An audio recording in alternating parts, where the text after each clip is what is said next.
Right, good morning, 5th graders. We've been working on writing and connecting our writing to what we've been reading in the classroom recently. And today we'll be working with descriptive words. So I'm going to start out by reading to you an excerpt from a story called Ben and Me, An Astonishing Life of Benjamin Franklin by his good mouse Amos.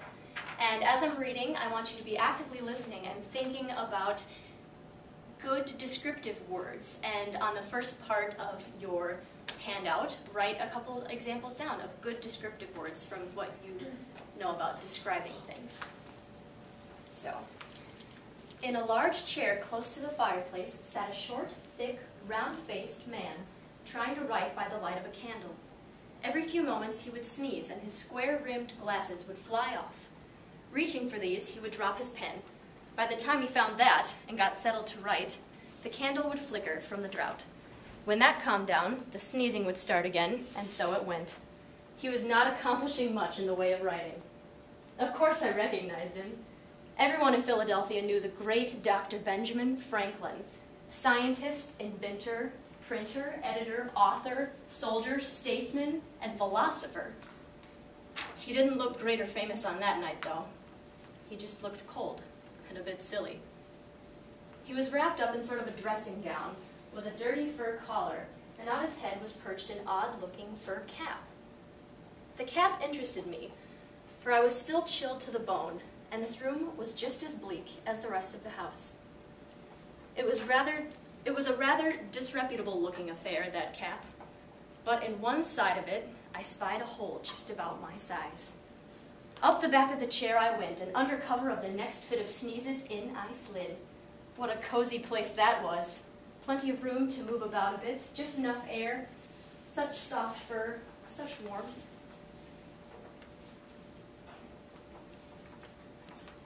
Would you each like to share a descriptive word that you wrote? Jordan? Cozy. Cozy. Bleak. Bleak, that's a good one. Flicker. Flicker, a very good descriptive action word, I guess. Dirty. Dirty. Disreputable. Disreputable. Excellent words. All right. So, what do descriptive words do when you're reading something and you see a descriptive word? What does that word do for you? Gives you a better picture of what you're describing. A better picture of what you're describing. And what's a good comprehension strategy while reading that we've been discussing that talks about creating a mental picture? Imagery or something. Imagery and visualizing. And descriptive words don't tell the reader that a flower is beautiful. Descriptive words show the reader that that flower is beautiful. So you could write something like, the girl looked at the pretty flower. Okay. Or you could write, the curious young girl marveled at the extravagant blossom in all of its beauty.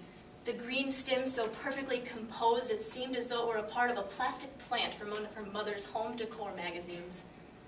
The purple petals, appendages of the flower with intricate trails of deep purple veins, visible through the delicate and thin lavender skin. So, between those two different examples, which one painted a better picture of the flower for you? The second one. The second one. And how did it do that? It's really detailed.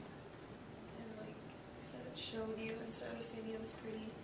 Yes, it shows you. It paints a picture in your mind using descriptive words.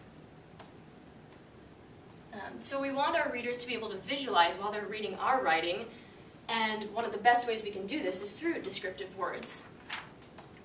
Oh, and here is the picture that I used to bring that extravagant passage to you. All right, so descriptive words are specific. They provide detailed descriptions. They tell who, what, where, when, why, and how. And thinking about reading, what would be an example of who in your reading?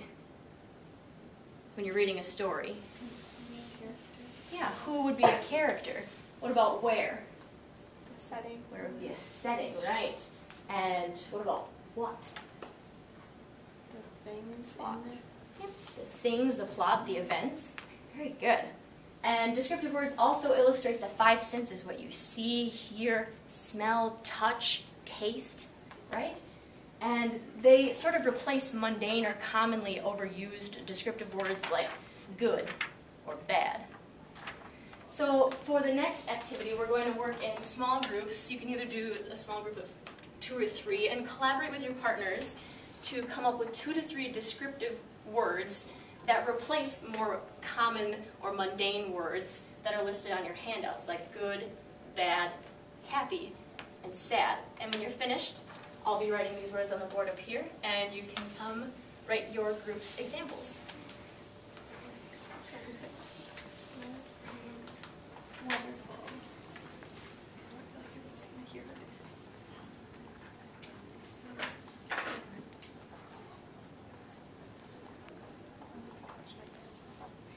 Awesome.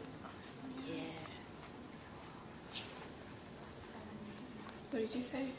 Superb. I see those on like stickers.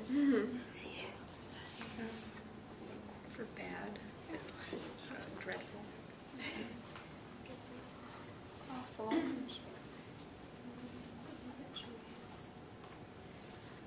Terrible. Reminds me of the book Alexander's No Good. That's what we call it over here. One for each.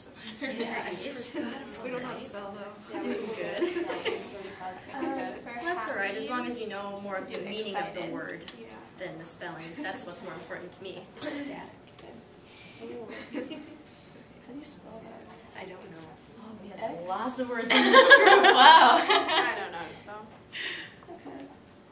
All right. Let's take a couple minutes to wrap up this activity and write our words up on the board, or if you'd like me to write them, I can. I should write them? All right, let's read them off. What are some words we came up with for good? Phenomenal. All right. Phenomenal.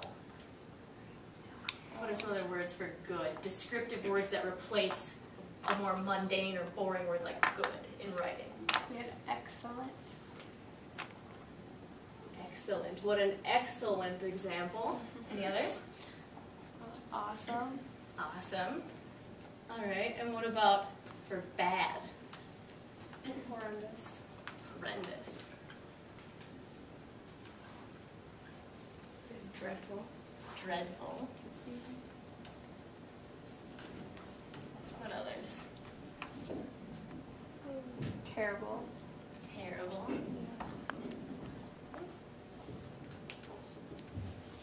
And what about happy? Joyous. Joyous.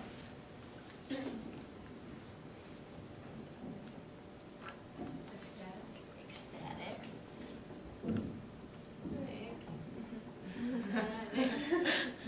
We know what it means. Any other suggestions? Excited we have. Excited. All right, and for sad. Gloomy. Gloomy. Miserable. Miserable. Depressing. Depressing. And somber. Somber. Depressing. Somber. All right, these are all great, great descriptive words. I was going to be mean and give you the word fun. I'll let you take that one home. All right, so now I want you to think of the excerpt that we read. Think back about the point of view from the mouse, Amos. And then I want you to think about maybe a classroom pet that you've had or a pet you've had at home. What if that pet could talk and describe their experiences? So for our next activity, we'll be doing a short writing prompt.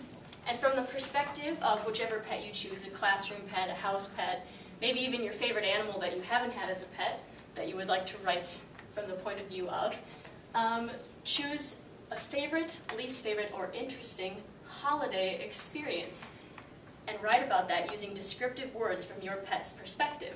You can write about Thanksgiving, which was recently, or Christmas, which is coming up, New Year's, which is pretty exciting, 4th of July, any holiday that you choose, or you can make one up if you'd like.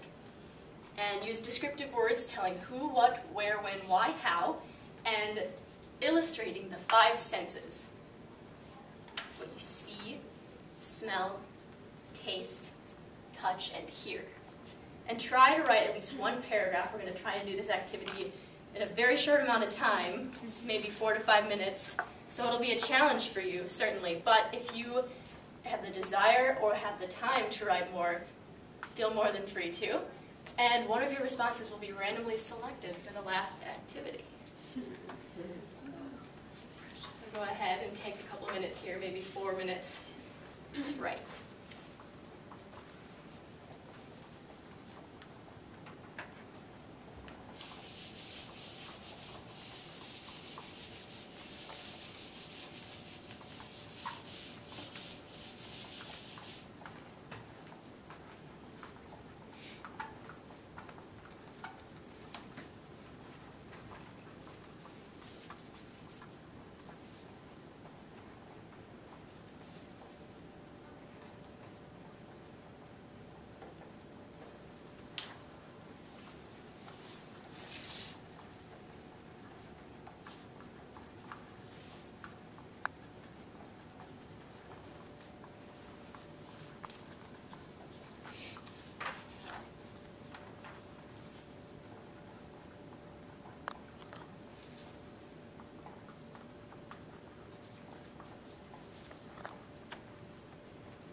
Maybe 2 to 2.5 minutes left.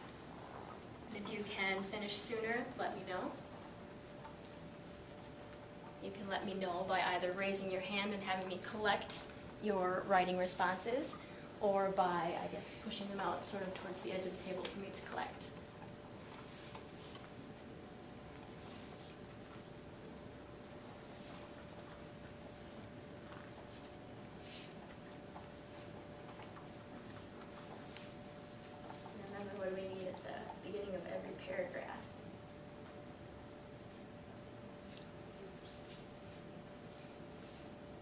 Indentations. That'll work too. These are just rough drafts. If you choose to write a final draft of these, I'll be looking for more formal writing.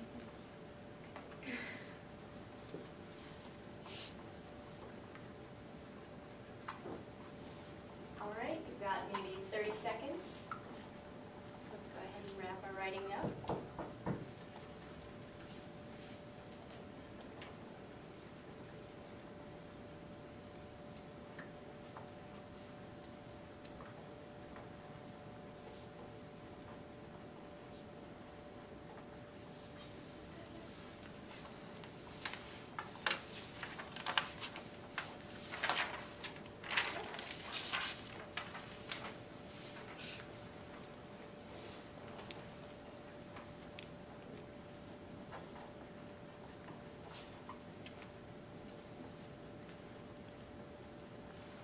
More seconds.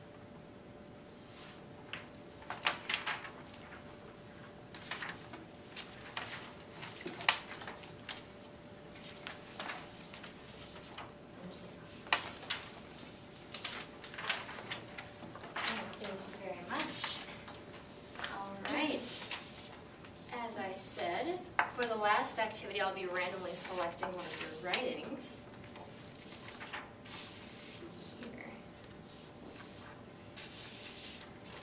Right, and for the last activity, we're doing something called Mystery Writer. So I'll be reading one of your responses, and I want you to be thinking of descriptive words, but also try and guess which one of your classmates wrote it. When the boisterous family all began joyfully arriving to my house for Thanksgiving, I became ecstatic. My love for people made me want to jump up on everyone. However, my strict yet caring mother kept me outside in the chilled fall evening, and I was sorrowfully alone. So what were some good descriptive words from that piece? Boisterous. Boisterous. Boisterous. Sorrowfully. Sorrowfully. Ecstatic. Ecstatic, right.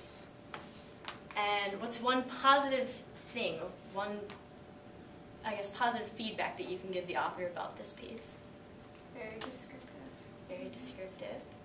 Any others? You can really see what's happening. Right. You really feel like you're there and experiencing what's happening in their story. So any guesses?